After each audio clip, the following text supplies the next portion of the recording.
G'day friends, it's Andrew here from Nature's Image Photography, and in this video I'm going to take a break from wildlife and indulge in a bit of portrait photography using the Lumix G9 Mark II with the Leica Panasonic 42.5mm f1.2 portrait lens that I have on loan from Panasonic Australia.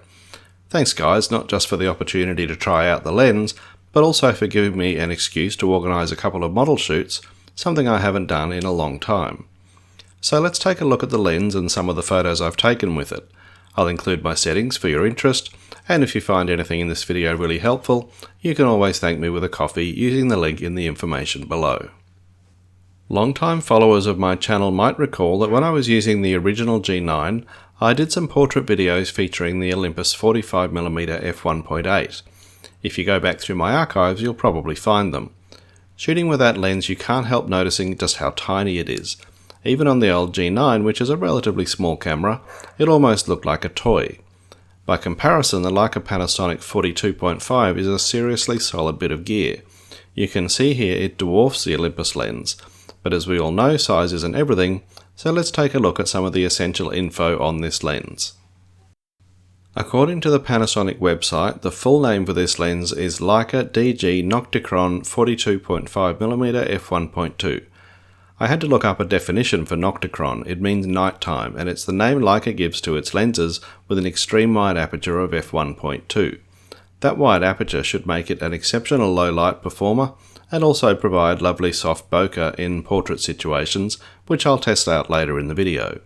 The 42.5mm focal length is equivalent to 85mm on a full frame, which will come in handy for comparisons since I just happen to have an 85mm portrait lens for my Lumix S5 Mark II.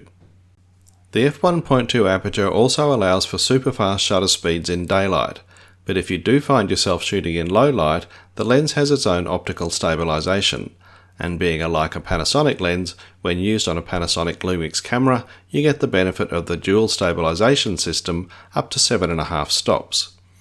The lens is 76.8mm long and 74mm wide, with a filter thread of 67mm. With solid metal body construction, it weighs 425 grams on its own, and more of course if you add the lens hood, which is also metal and about 2/3 the length of the lens itself. This puts it at the heavier end of the Micro Four Thirds prime lens family, but I certainly didn't consider it too heavy. In fact, it balances really nicely with the Lumix G9 II body. And where I'm usually suspicious about the quality of a really lightweight lens, the Leica 42.5 has the kind of solid heft that gives me real confidence that I'm working with a quality product. For the people out there who actually understand this stuff, here's some more information straight from the Panasonic website. The lens features 14 elements in 11 groups with 2 aspherical lenses, 1 ED and 1 UHR lens, whatever that means. The short version is this is a serious lens designed for serious results. There's an aperture ring on the lens if you prefer changing your f-stop the old-fashioned way, or you can turn the aperture ring to the A position and control the aperture using one of the control dials on the camera, which is normally my preference. Finally, the close focus minimum is 50 cm, which means you can get a nice close-up distance for something like a bunch of flowers, but certainly not close enough to say that this would double as a macro lens. Okay, it's time to put this lens to the test. Because most of my portraits have out of focus backgrounds, before I got into any actual portrait shoots I wanted to do a little backyard test for overall sharpness. I took this first shot at a range of about 15 meters with the aperture wide at f1.2, and I found the lens sharp from edge to edge. Any softness in the photo I put down to the shallow depth of field, even at this distance, and I pretty much confirmed that with the second shot taken at f8. Although I had to wait a while for the wind to die down thanks to the slower shutter speed. Overall I found that the outlines are sharp and crisp, and I found little to no evidence of chromatic aberration. So long story short, this is a quality lens, but it wasn't made for photos of my backyard, so I organised a couple of photo shoots to see what sort of results I could really get. My first outing was with Sunshine Coast model and young mum Yulene, who recently started her own beauty and makeup channel on YouTube. I've put a link in the information below if you want to check it out. The first photo is a completely unedited image straight out of camera. All I've done is convert the RAW file to a JPEG. You can see there's a nice softness to the bokeh, and as I zoom the shot in, you can start to appreciate the sharpness of the detail. Obviously with such a shallow depth of field you don't expect everything to be sharp, but where it is sharp it's very sharp. Colours are nice and natural, and overall the lens gives me such a great result straight out of camera, there's very little editing required. And to prove it, here's the original, and here's the finished version after a bit of post-processing in Adobe Camera Raw. Now let's look at some other shots from our beach shoot, and as promised I'm including the camera settings for your interest.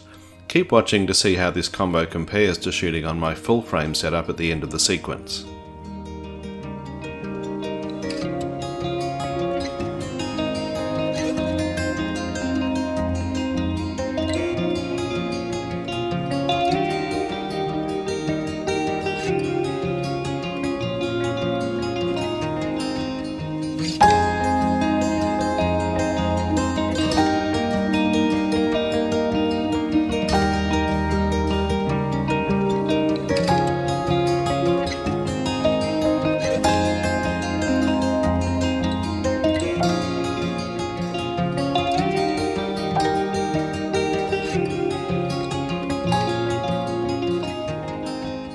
For a final and possibly more ambitious test, I wanted to see how the results from the 42.5mm f1.2 on a micro 4/3 camera would compare to a photo taken on my full frame S5 II with the 85mm f1.8.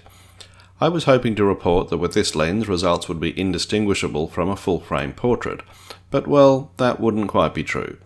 When you put them side by side you can see that the full frame setup does give a softer, creamier background, which many would find more attractive for a portrait shoot. On the flip side, you could also say that the slightly stronger depth of field on the micro 4/3 setup means you're less likely to lose sharpness on other important features of the face, even at this close range with the aperture wide open. Overall, however, I have to admit the full frame still comes out on top, and that remains true when I compare shots from my second shoot with model Crystal. But if I set aside that comparison and judge the lens on its own merits, there's no denying the 42.5mm f1.2 is a quality lens that does a quality job. I think it's a much better lens than my old Olympus, and of course it comes with the added benefit of utilising the great dual stabilisation that comes when you pair the Leica Panasonic lens with the Panasonic Lumix body. But really the best way for you to decide if it's the right lens for you is to look at more sample photos. So with a big thanks to my models, I'll finish the video with a few more favourite photos from my second shoot with Crystal. I do hope you found this info and these samples helpful if you've been curious about this very good micro 4/3 portrait lens. I'm Andrew Goodall, thanks for watching.